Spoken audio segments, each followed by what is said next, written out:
I think that game is on me. Just didn't give enough energy, so we got to do better. They won one game, we just got to focus on the next one. You know, a loss like this, it definitely stings, it definitely hurts, and, you know, like I said to that question, it's a level of disappointment, but this is part of the competitive side of basketball too. You know, you win some and you lose some, and we would have loved to close out on our home floor. Sorry, fans, didn't happen.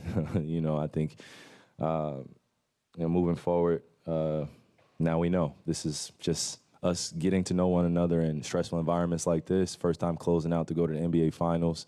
It's a new thing for us. So I like to err on the side of just giving us grace, and you know, I'll take all the pressure that comes with this, and I'm used to it. Being aggressive. There ain't no time to have any doubts in your mind, especially at this time. It's game 4. We down 3-0.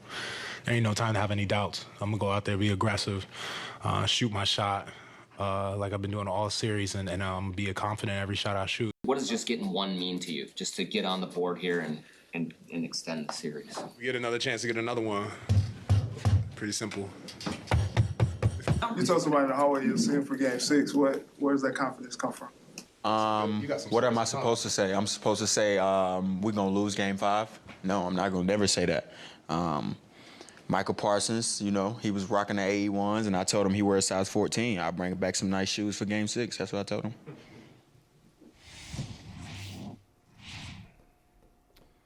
Okay, so from now on, every Anthony Edwards press conference needs to take place with him standing up.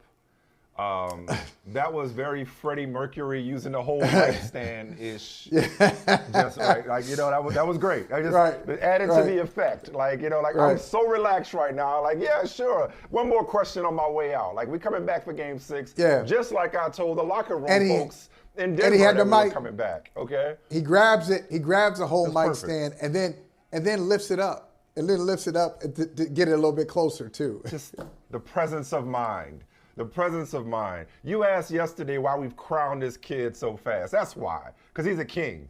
Okay? He is a king. That is why we have crowned him. Because we really, really need this series to go as long as possible, if not the Wolves survive, so that we can get more Anthony Edwards. Having said that, did the Wolves simply stave off elimination, which, sidebar, I don't know if I've ever said this to you before. There is no other context in American or world civilization, in any form of conversation, in which we never use the phrase stave off in any other context other than an elimination game. They staved off elimination. Did they simply stave off elimination and avoid getting swept and prolong the inevitable? Or are we in for a long series? Well, a long series. Are we in for a long series? Okay, here we go. A long series. We know a sweep is not a long series. 5 games is not a long series, but 6 games is. I'm with Anthony Edwards. Hey, Micah Parsons, I don't know what your situation is. I don't know what your commitments are, but do you have tickets? Do you have tickets for game 6? Because if you have tickets for game 6, you need to use your game 6 tickets. There will be a game 6, Michael Smith. There will be a game 6 in Dallas. So to answer that question, yes. I'll do one better. 6 and 7 games, long, 5, 4 short. 6 long. Oh, you gonna go there? You gonna go history? I'll answer I'll answer my own question. Well, we saw the Celtics force a 7 last year. I'll answer my own question. I'll straddle the fence and answer my own question, because I think this series suggests that there's a pattern here, and the pattern here is that every single one of these games is close in crunch time. In the final 5 minutes, it's a close game. It's really simple. The formula is whose stars step up in crunch time. In games 1, 2, and 3, it was Kyrie and Luka. In game 4, it was finally Cat and Anthony Edwards, okay? So it's going to come down to the last 5 minutes of game 7. I don't know who's going to win. I cannot predict whose shots will go through the basket. This will come down to the last 5 minutes of game 7 in Minnesota. That's how this series is going to go. I told you yesterday, remember I picked the Mavs before the series. I told you yesterday that I thought the Mavs would close it out. But if they didn't, look out. They didn't mess around, the closers didn't close, and who in the hell left the gate open? They didn't left the door open for these Timberwolves to now win game 5 on their home floor, another close game that's going to come down to the last 5 minutes, win game 5 on their home floor, and then come back feeling good about themselves in game 6. See, the thing is, this isn't, okay, let's juxtapose this with the series that you knew was going to be a short series, and you tried to told me was going to be a short series, which was Celtics-Pacers. It was an entertaining short series and a hard-fought short series. Close. But you always said that the Celtics are the better team, and I believe your words was it's not even close. It's not even funny, right? Okay, they were the better team. That's not what we're seeing here. The Mavs won the first 3 games, but the Wolves know, and anybody who's been watching this series knows, that the Mavs are not anywhere close to, by far and away, the better team. They've just been better down the stretch of 3 out of 4 games so far, okay? The Wolves know that they can play with the Mavs. They know that they can beat the Mavs. They now know that they can beat the Mavs in Dallas. They know that they can win a game 7 on the road if necessary, so they could certainly win a game 6 on the road if necessary. They've done that against the defending champion. These Wolves have no fear, shocker. They have no fear. They have no context. They were so comfortable, at least Anthony Edwards was, from the jump, which is why, okay, so here's the only stat that matters right now. They're 3-0 this postseason, and I mentioned all those games. When facing elimination, 2 of those season-extending wins have come on the road, okay? So I have no doubt that they'll be the 16th team to push a series to game 6. They'll win game 5 at the crib. So 4 teams, including last year's Celtics, have reached a game 7 after falling down 3-0. Once it gets to game 7, which it will, none of the stuff we're talking about right now matters. History doesn't matter because they're both facing the same situation. It's absolutely going 7. I knew this shit was going to happen if the Mavericks did not. Absolutely going 7. That is a strong statement. And I deserve it. And I deserve it. And I deserve it. No, you know what? No, that's not a strong statement. You know what's a strong statement? You know what's a strong statement, Michael? A strong statement is Kyrie Irving is the greatest offensive player that I've ever seen. A strong statement is that Kyrie Irving and Luka Doncic are the equivalent of Miles Davis and John Coltrane. Only for them fools to cancel a concert last night. They basically canceled, a lot of my takes don't age well. Could you just give me a day? Could you just give me a day? I swear, if I want to keep working here, I gotta stay off the drugs. Give me a day to not and then go 13-39. You wouldn't go 13-39 on the day when I'm singing your praises. Both of you. That was gonna happen. And allow the Wolves back into this series. It was gonna happen. Either they were both gonna score 40 after that. I meant to say that yesterday. Either they both gonna score 40 points, or it was gonna be a combined 13 for 39, what you see right there. But that being said, no, that was a strong statement. But saying there's a game 7, that is a strong statement as well. Because I'm gonna tell you what, I'm gonna go to your hometown. If I had Winton and Bradford Marcellus, throw in Ellis, okay, on my side. If I had Robert Glasper and Christian McBride, if I had the late great Roy Hargrove and Antonio Hart together, I still wouldn't feel good about facing Miles and Coltrane. Now, if they are really Miles and Coltrane, if they went, and as I pointed out, Miles has some albums that weren't so hot. Some Coltrane critics on Meditation said it sounded like elephant music. I mean, look, they had their critics. They had off days. But when they were on, couldn't nobody touch them. So you mean to tell me if Kyrie Irving is Miles, if Luka is Coltrane or vice versa, if that's true, that's fine. Last night doesn't change it. They lost game 4 at home. No, it doesn't. No, it doesn't. They're up 3 games to 1. And I'll tell you something else. I don't regret anything I said. Let me tell you something else. I don't regret anything I said. Yeah, go ahead. You said Minnesota knows it can go to Dallas and win. Dallas says, we've gone to Minneapolis and St. Paul. And St. Paul. We've gone to both. We won twice. Commentary. No, this wasn't a commentary about. No, this was not a commentary about Dallas's inability to win in Minnesota. If Dallas won Game 5, I wouldn't be shocked. I would be shocked if Dallas won Game 5 in any other fashion than a game that came down to crunch time and their stars executed. That's how close this series is. This series could end up 4-1, it could end up 4-2, whatever it ends up being will not truly represent, the final score, the final tally will not truly represent how close this series is, how closely matched and evenly matched these teams appear to be. It's really about which pair of stars shots go in at the end. And yesterday, talk about other strong statements, you were like, why is all the fuss? What's all the fuss about Anthony Edwards? He ain't that guy yet. He heard you. He's gotten better and better and better and more efficient every single game. Okay? Yesterday, Cat became a dog.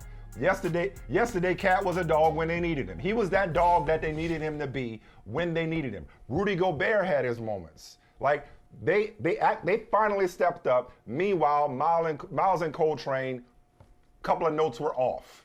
They were off for the first time in this series when it mattered. So if the Mavericks go into Minnesota and win it because Miles and Train show up and show out, I won't be shocked. What I am saying though is that the path is there. The path forward is right there. It was always there for Minnesota, which was just to get it back to Minnesota for 5. It's going to be hard, but if they can win 5, it really gets interesting. And now 6 is effectively the Mavs Game 7. It's 6.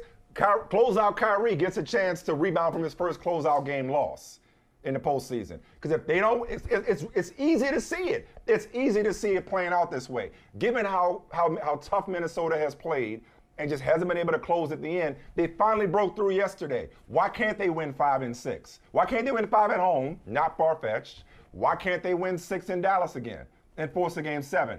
I'm not guaranteeing it. I ain't trying to be Charles Barkley out here. I'm not guaranteeing that it's going 7. And again, notice I didn't say who was going to win Game 7. I didn't say who was going to win Game 7. Because in the final 5 minutes, who the hell knows? Ask Golden State, ask Kyrie Irving, ask the Warriors, ask the 3-1 Warriors, Cavs. Who knew that Game 7 was going to come down to what it came down to? I'm not trying to write that song. What I'm saying is the Mavs messed up. If I could boil everything I'm saying down to one statement, the Mavs messed up. They let the Wolves back in this series, and now they're going to have to get comfortable on back and forth flights because this thing is going back to Minnesota not once but twice. Going back to Minnesota not once but twice. And is there anything, you said Anthony Edwards has gotten better throughout the series, and he was really good last night. Made that big shot. But, okay, a couple things. This is why it's a series, I'm going to say 6. I don't feel comfortable with 7. So this is what makes me comfortable with 6. Anthony Edwards last night, near triple-double, 1 assist shy of a triple-double. Karl Anthony Towns last night, finding his stroke, 4 or 5 from three-point range, really playing well. Mike Conley. Water finds this level, man. Or as Anthony Edwards calls him, Mike. And it's about Mike, point guard, the OG, Mike, doing his thing. That's just what he does. But after Anthony Edwards makes that shot, why does he come down and foul Luka on a pretty much a 40-foot three-pointer that was called a foul? It shouldn't have been called a foul. Oh, my God.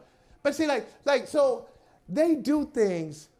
The Timberwolves do things. His decision-making. That makes me wonder. I keep saying his decision-making is a major growth area for him.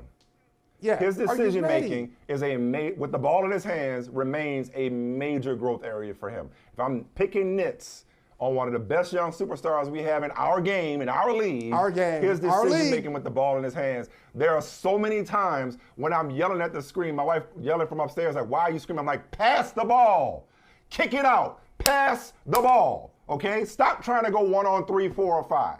That's my biggest pet peeve right now with Anthony Edwards at times. He does a lot of amazing things, but his decision-making still at times leaves something to be desired. Speaking of that almost 4-point play, you're right. Luka makes that free throw. It's a 2-point game. Who the hell knows what happens? Okay, so we could be sitting here talking about another close sweep, same as we had in the Eastern Conference Finals.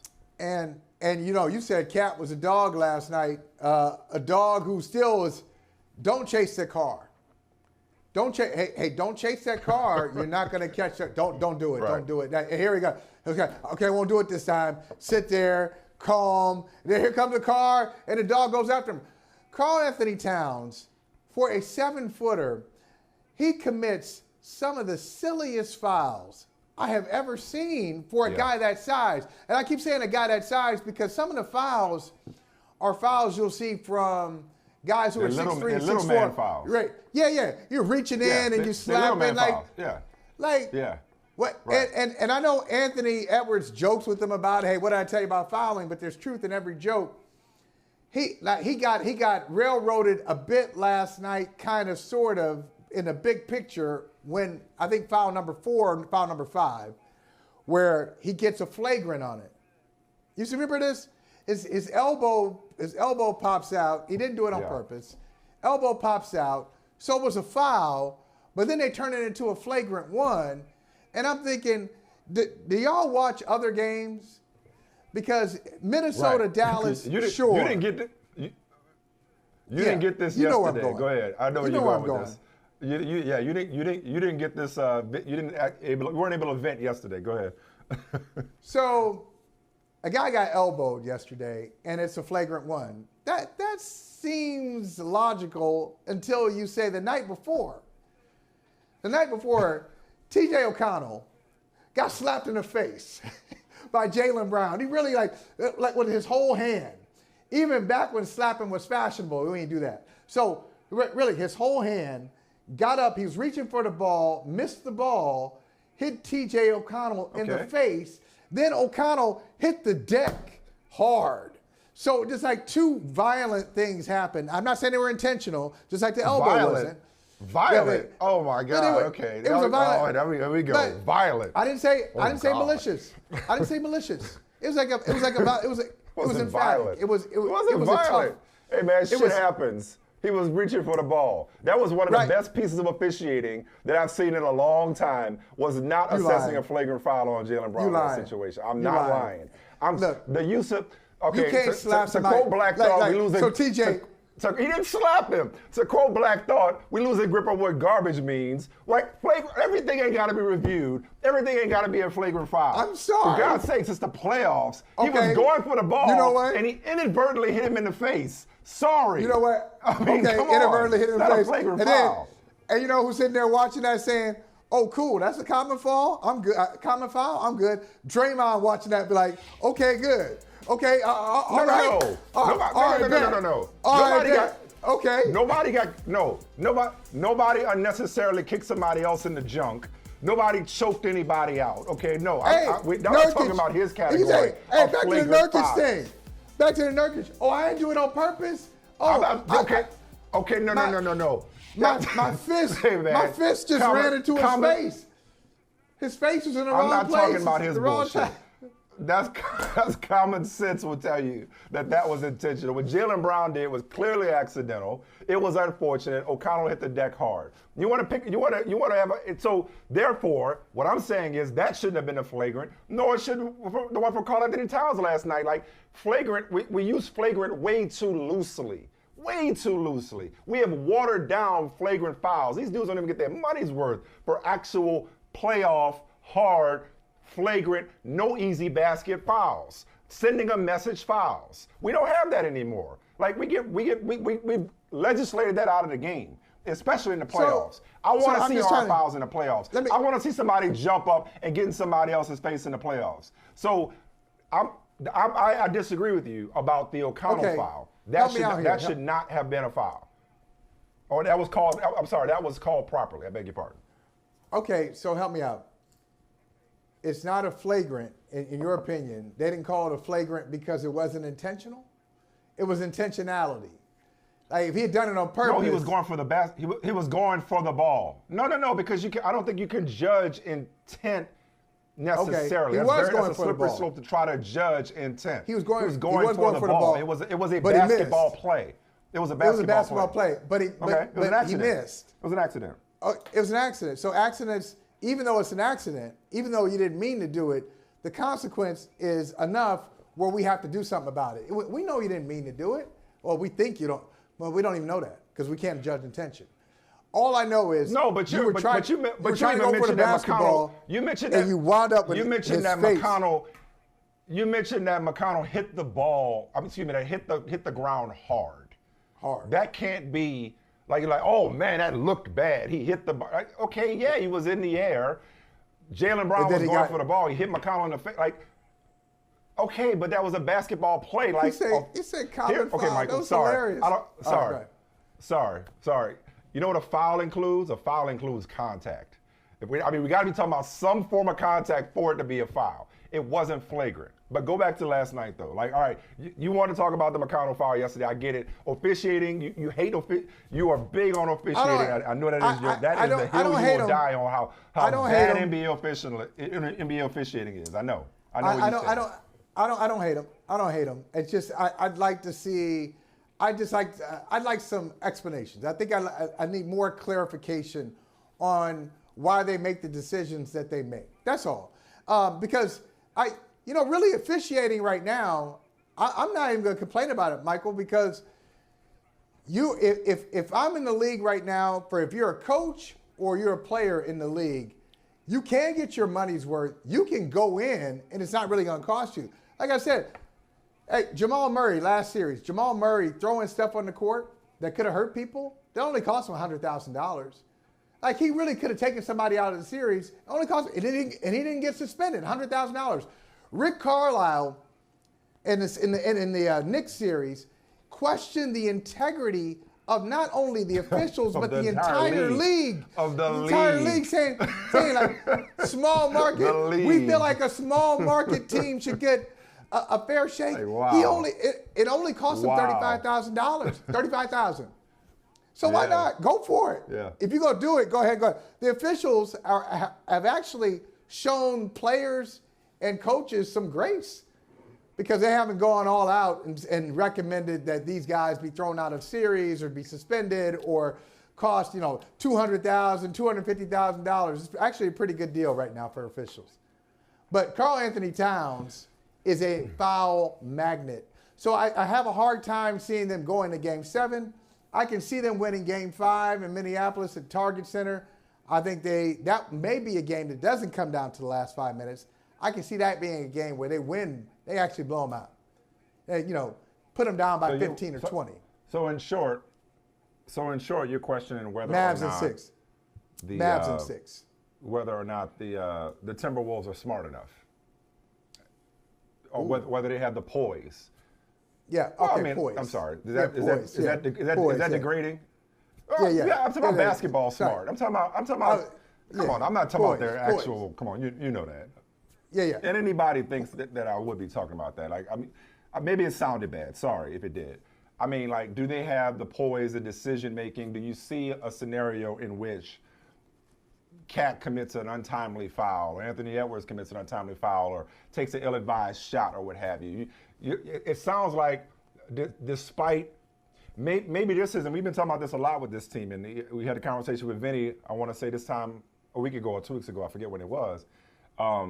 About feels like the Timberwolves have kind of skipped the grade. Like they got skipped, like in old school. Like they didn't do a whole lot of winning or for that matter losing and learning in the postseason prior to this postseason, and yet here they are. And so maybe these are some of the lessons that NBA history tells us teams have to learn prior to breaking through. The types of lessons that the Celtics have learned over the years.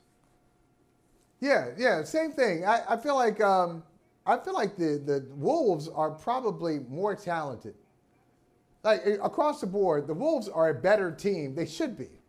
They should be a better team than the Mavericks. And like the Mavericks, good for them. I think both teams are going to wind up in the season. But think about this. Both teams that are going to be in the NBA Finals, it's going to be the Mavericks and Celtics. Both teams have taken advantage of things that have been presented to them. And like, okay, we'll take it, fine. So for the Celtics, it was series number 1, no Jimmy Butler. Okay, we'll take it, we'll beat them in 5. Series number 2, 2 games without Donovan Mitchell. Okay, we'll take it, we'll beat them in 5. Series number 3, 2 games without Tyrese Halliburton. We'll mess around and sweep this team, even though it's close. NBA Finals. For the Mavericks, in the last series, if I go talent for talent, if I go player for player, I think the OKC Thunder are more talented than Dallas. I do, even despite Miles and Coltrane. I think Oklahoma City is better. but they're not ready. You know what? You say that with a hint of sarcasm. You say that with a hint of sarcasm. It's not a hint. It's not even a hint. I know you like it. I know you like it. I know you like it. I know when you're really being sincerely sarcastic. You know what I like? And when deep down in places you won't talk about at parties, I know you liked it. I'm going to talk about it. You liked it. But did you? I'm going to tell you why I like it. But did you like it, though? I'm going to tell you why I do like it. I'm going to tell you why I do like it. Cam, but did you like it, Cam? Because we have an opportunity, because you're giving us an opportunity to talk about Miles and Coltrane 2 days in a row. Don't think I missed that flex. Don't think I missed you flexing your entire album collection just now. I was very impressed with just the name dropping of the, the jazz artist. You just like, let me, you were showing off a little bit just now. You showed off a little bit. It's just my life, man. It's just my life. Like one of my favorite artists ever. Not even musicians, favorite artist ever. But I think for the Mavericks, they've taken advantage of the inexperience of OKC and now Minnesota, and it's too much to overcome. Think about everything that has to go right. Everything that has to go right to even get to that place you say Minnesota's going to get to, which is hosting a Game 7 in downtown Minneapolis. I think it's downtown, Target Center. Haven't been there in a while, but I remember it being downtown. All right. Think about all the things that have to go right for them to get there. Everybody who has to play well. Yes. No. Last year's the Celtics did it? I'll let you finish. Go ahead. I'm going to let you finish. Okay. I'll let you finish. Last year, Go ahead. Last year the Celtics did it. You know what it had to do? It had to go right. So Game 4, no problem. Game 4, they beat them in Miami to avoid the sweep. So now it's 3-1. They're feeling good. They come back to Boston. They blow them out again. No Jimmy Butler. Game 5, they win it. Game 6, they're controlling Game 6. They're about to lose Game 6. And you remember what happened? Derek White, just before the buzzer, comes out of nowhere, tips it in to even force a Game 7. It was like a 1 in a million play. Sure. Derek White gets it. And then in Game 7, they get blown out. Jason Tatum gets hurt in the first 5 minutes. Everything has to go right to even get to that Game 7. Jason Tatum gets hurt in the first 5 minutes. Tatum gets hurt in the first 5 minutes. That went wrong. If you ask the Celtics, they would tell you how about Derek White went wrong in the first 3 games. Second. So this is why I've always been like I've never been like daunted or intimidated by series leads. Be they 2-0, 3-1, 3-0, whether or not it's happened. I know nobody's come back and won from 3-0. I know. It's a matter of time. Okay, but it hasn't happened yet, Michael. There's a reason why it hasn't happened. So what you're saying is not invalid, that a lot of things have to go right. But I think from a perspective standpoint, I think that's looking at the series in totality. Okay? Like you're how many time New York Times best-selling author? I think it's 6. How many times? 7? I think 6, 7, somewhere in there. Somewhere. All right. I'm not in the count. Michael, I lose track. Who's counting? Who's counting? I'm not in the count. Who's counting? Okay. Like you tell me. How do you? Your chapters are connected, but each chapter is its own individual entity and story that you should be able to just pick up and pull out, and it's complete from start to finish. It's its own thing. When we talk about these series, and this is why oftentimes, and maybe I shouldn't project, but oftentimes we go whichever way the wind blows, and the pendulum seems to swing to such extremes, is because every game is its own entity. And so when you say all the things that have to go right, you're lumping games 5 and 6, because game 4 is done. So game 4 doesn't carry over for better or worse than the game 5. So don't tell me about they have to win 3 straight. They've already gotten 4 out the way. 4 is done. They got to stop. They ain't got to. They can't play 6. Now I sound like a coach.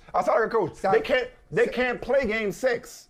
They can't play 5 and 6. How about they game 5? They can only play game 5. Okay, but what all they have to do is win game 5. You say that. So things got to go right for Dallas too. Both their stars have to go off. Last night we saw both their stars not go off. Maybe one of their stars goes off. Maybe, and I'm not wishing this, knock on wood, who's to say somebody else doesn't get hurt? Okay? Listen, one thing has already gone wrong for Dallas. Lively's hurt. Okay? We'll see if Lively comes back, when he comes back, and how effective he is when he comes back, if and when he comes back. Something could go wrong for Dallas, not just right for Minnesota. You just mentioned Tatum going out in the first 5 minutes in the game 7. Who knows how that game turns out if he does not remain healthy, or if he doesn't get hurt in the beginning of the game. All I'm saying is our mistake when it comes to whether or not a team can come back from a series deficit is looking at the entirety of the series and saying, fair. man, you That's got to fair. win 4 straight. All they got to do is win game 5. And they can win game 5, and that's it. Then it's on to game 6. I know I'm stating the obvious, but I really feel like that gets lost in conversation. No, it's a good point. About it's a great point. It's not, what it is. It's not obvious. They got to win game 5. No, it's not. And then they got to win game 6. But saying they got to win game 5 is obvious. But the way you said it is not obvious. It's an excellent point. It's an excellent breakdown. So let's put it this way. Within that chapter of this book, so we're on chapter 5 of this book, and we know it could go 7, or this could be the final chapter. We don't know. We don't know. That's exciting. Keep reading. Yep. We'll find out what happens. Based on what you've seen so far from our main character, the Minnesota Timberwolves. Okay. Are you confident? Are you confident that they can put it together in game 5 as they did in game 4? At home? Is that yes. Are you confident? Why? Yes. Because I just saw it. Like, listen, yesterday I was telling you. You said at home. Yesterday, you said at home. Yesterday, I didn't see it at home. I haven't seen it at home yet in this book. I just saw I it don't on the think road it matters. one time. I'm saying, no, sure, but I don't know that there's necessarily any sort of like. Listen, they were close and it didn't close in game 1. They were close and didn't close in game 2. They were close and didn't close in game 3. Okay, like if you ask the Timberwolves. And I don't know, maybe they've said this. They probably feel like they should have swept the series themselves. They probably feel like they should be right where the Celtics are. Wow. I mean, it's not far-fetched. So yesterday I was telling you how great Kyrie and Luka were. Only for them to go 13 for 39. You mean to tell me like Luka can't have a great game and Kyrie could still be off, or vice versa? It's possible. It's more than possible. I would say it's probable that they win game 5. So you said Mavs in 6. I like that prediction a lot. Game 6, if Minnesota finds a way the way they did last night to win game 6, you flip a coin in game 7. Now I feel like I'm being repetitive or redundant. You get the point. No, you're right. But you're right. You flip a coin in game 7. So if you're not coming back from if it gets to game 7, the entire conversation about coming back from a 3-0 deficit is out the window. Both teams are playing one game. It doesn't matter. It doesn't matter what history says. Both teams are playing one game. And sooner or later, somebody is going to win that 7th game. And it certainly helps to have that 7th game at home if you're Minnesota. I guess what concerns me about Minnesota, and we'll see if this changes. What concerns me is last night, first half, they really should have blown them out. So I think they'll get to game 6. I think they'll get the blowout in game 5 that they should have had in game 4. Consider game 4 last night. Dallas in the first half shoots like 37% in the first half. Kyrie he ain't got it in the first half last night. Luka does. I think Luka had like 17 at halftime, but Kyrie just wasn't there. And yet, bro, 5 minutes into that game, you know what I said? What? 5 minutes into that game, I said Minnesota don't want to go home. Minnesota's playing like they don't want to go home. Everything Anthony Edwards said post game, and Dallas was playing like we are going home. That's how Dallas played. They're up 12. They're up 12 at one point. I know it's only 12 in the NBA. Oh, we are at home. They're up 12. They're dominating the game. They should be, but they kept turning the ball over. So the score is tied at halftime, even though Dallas was shooting under 40%. Okay, second half. Hey, great plays, as I just mentioned. Ant, near triple-double. Yet, Karl Anthony Towns has to sit down again because he's again in foul trouble. What I'm saying is, I don't know if Minnesota, if Karl Anthony Towns can play this series without fouling.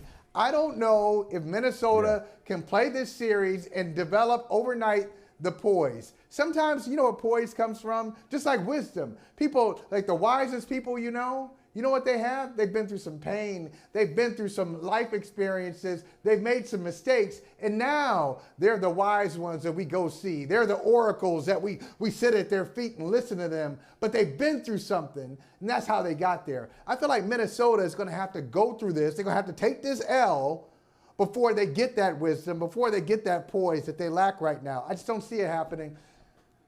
Done in 6. Bye-bye. Yeah, we'll see you later. See you next year. I look at last night and I'm wondering, like, or did they discover it last night? I mean, look, man, you want to talk about like everything that could go wrong was going wrong. Karl Anthony Towns was 4 of 32 in the final 2 games versus Denver in the first 3 games of this series. Ouch. 4 of 32.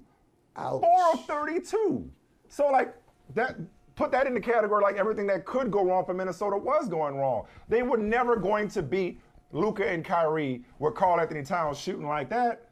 So if he regressed to the mean, if water found its level, listen, man, I don't think it's far-fetched at all. I think they might have found that confidence, that poise, that experience overnight, last night.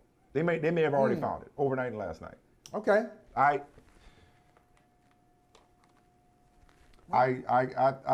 really see, and the other part of it too is I was saying this about the way Dallas came out. You know how like when we do television, if I could dumb it down to our level, if I could bring what they do down to our level. Bring it down here. I hate taping. To the mud. Bring it to the mud. I hate taping anything. I hate taping anything. You do? I only like doing live television. I can't stand taping because in the back of my mind, maybe it's just me, in the back of your mind, or my mind. No, I mean, sometimes you just do what you got to do. I know, okay. but we ain't taking 2. We ain't stopping down. I don't know how many times I done up. We ain't stopping down. We're not stopping. Right. I'm treating this like it's live, okay? It is live. We are recording this, but I'm treating it exactly, okay? Yes. I do miss the days of being live from 3 to 4 at Peacock because it's like, we'll do it live. It's like, yo, you have no choice but to keep going, okay? There's a different level of urgency and focus with live television. The reason I'm invoking that is because I'm speaking my language because it's all I can understand. I can't understand being up 3-0 or 3-1 in the NBA conference finals. But there is a subconscious, I believe. This is why they always say the hardest thing to do is close out a team. Even harder than that, which can't be even harder if that's the hardest thing to do, is closing out a team on their home floor. Because it is really hard, especially when the margin for error is so slim and the teams are so close. It is really hard to conjure up and summon the urgency of desperation that comes with facing elimination. And I think you saw that last night at times in that game from the Mavericks' perspective. The urgency was not there. The energy was not there from the opening tip. That's what Luka said. That's what they said afterward. Yep. That's what he said afterward. Because it's hard when you're up 3-0 to be like, yo, it's a must-win game for us. Gotta have How this. can it be a must-win game if there isn't? It can't be a must-win game if there is a tomorrow for you. There is no tomorrow for Minnesota. I got to know. And I think you will see them play like it. I have to go. We will pick this conversation up at some point. I believe we have a lot more days of talking about these Western Conference Finals. If you even fix your mouth to say watch. I got say 7. what? Little clock or something. Yeah, go watch Life. Go watch Life. All right, man. Go watch Life. Appreciate you, brother. Yeah. I appreciate you. Life is life. Life is calling. Life is calling. I love it. Next time we talk, you know what we're going to have? We're going to have a finals. We're going to have a finals matchup between the Celtics and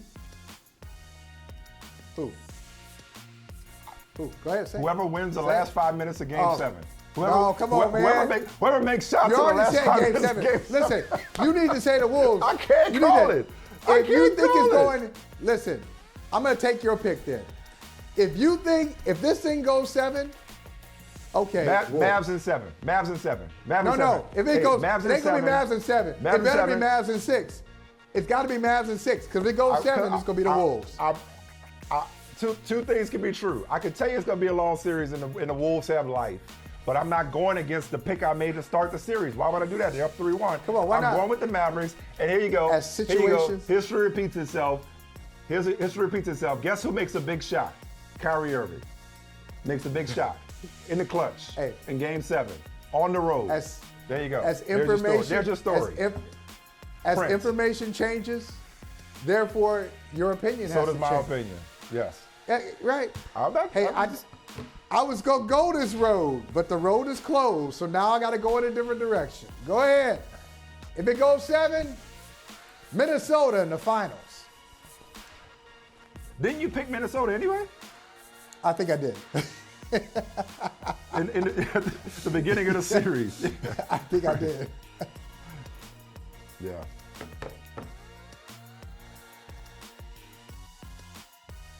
Hey, thank you for watching Brother from Another. If you haven't hit that subscribe button, go ahead and do that now. Don't forget you can catch us 3 to 4 weekdays on PeacockTV.com and on Sirius XM Channel 85.